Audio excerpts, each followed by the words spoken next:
नमस्कार। आज हम लोग ब्रिक्स के बारे में पढ़ेंगे। ब्रिक्स क्या है और इसके नए सदस्य राष्ट्र कौन से हैं। इस समूह की स्थापना विश्व के सबसे महत्वपूर्ण विकासशील देशों को एक साथ लाने तथा उत्तरी अमेरिका और पश्चिमी यूरोप के धनी देशों की राजनीतिक और आर्थिक शक्ति को चुनौती देने के लिए की गई थी तथा 2006 में ब्राज़ील, रूस, भारत और चीन ने मिलकर ब्रिक्स समूह बनाया। 2010 में दक्षिण अफ्रीका भी इसमें शामिल हो गया, जिससे यह ब्रिक्स कहलाया।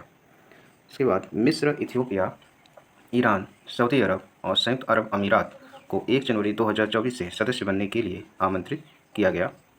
सऊदी अरब सरकार के एक मंत्री ने जनवरी के मध्य में कहा था कि वह इसमें शामिल नहीं हुआ है, लेकिन दक्षिण अफ्रीका की सरकार ने इसकी सदस्यता की पुष्टि कर दी है।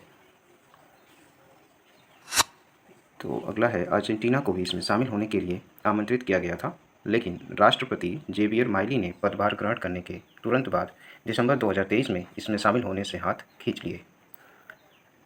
यह समूह वार्षिक शिखर सम्मेलन में प्राथमिकताएं निर्धारित करता है और निर्णय लेता है। सदस्य बारी बारी से 1 वर्ष के लिए अध्यक्ष के रूप में कार्य करते हैं।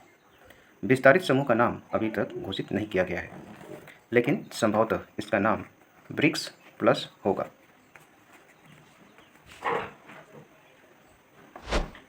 ब्रिक्स क्यों मायने रखता है? ब्रिक्स देशों में चीन और रूस जैसे प्रमुख विश्व शक्तियाँ और अपने महाद्वीप पर प्रभावशाली देश जैसे दक्षिण अफ्रीका और ब्राज़ील शामिल हैं। विस्तारित समूह की संयुक्त जनसंख्या लगभग 3.5 बिलियन है, जो विश्व की कुल जनसंख्या का 45% है।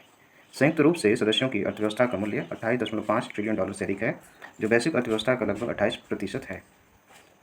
तो वैश्विक अर्थव्यवस्था का 28% है, जो कि महत्वपूर्ण डाटा है। ईरान, सऊदी अरब और संयुक्त अरब अमीरात जैसे सदस्य देशों के साथ ब्रिक्स देश विश्व के लगभग 44% कच्चे तेल का उत्पादन करते हैं। हालांकि समूह का तर्क है कि पश्चिमी देश अंतर्राष्ट्रीय मुद्रा कोष और विश्व बैंक जैसे महत्वपूर्ण वैश्विक संस्थाओं पर हावी हैं, जो सरकारों को धन उधार देते हैं।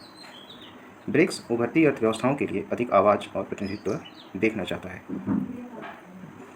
तो मुख्य रूप से विकासशील देशों के लिए कार्य करना चाहता है। 2014 में ब्रिक्स देशों ने बुनियादी ढांचे को बढ़ावा देने के लिए धन उधार देने हेतु न्यू डेवलपमेंट बैंक की स्थापना की।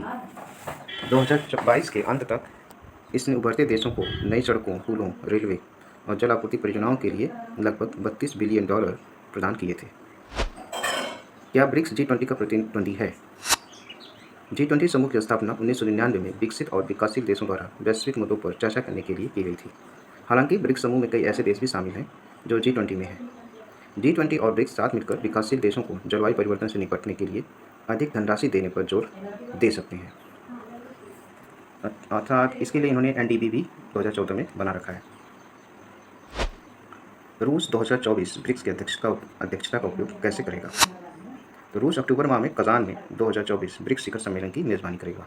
राष्ट्रपति व्लादिमीर पुतिन ने कहा है कि वह चाहते हैं अंतर्राष्ट्रीय वित्तीय प्रणाली में ब्रिक्स की भूमिका बढ़ाना, बैंकों के बीच सहयोग विकसित करना और ब्रिक्स मुद्राओं के उपयोग का विस्तार करना, कर और सीमा शुल्क अधिकारियों के बीच सहयोग को बढ़ावा देना तथा अंत में ब्रिक्स के साथ रूस पश्चिम को यह दिखाना चाहेगा कि यूक्रेन पर आक्रमण के बावजूद शेष विश्व में अभी भी उसके मित्र और सहयोगी हैं।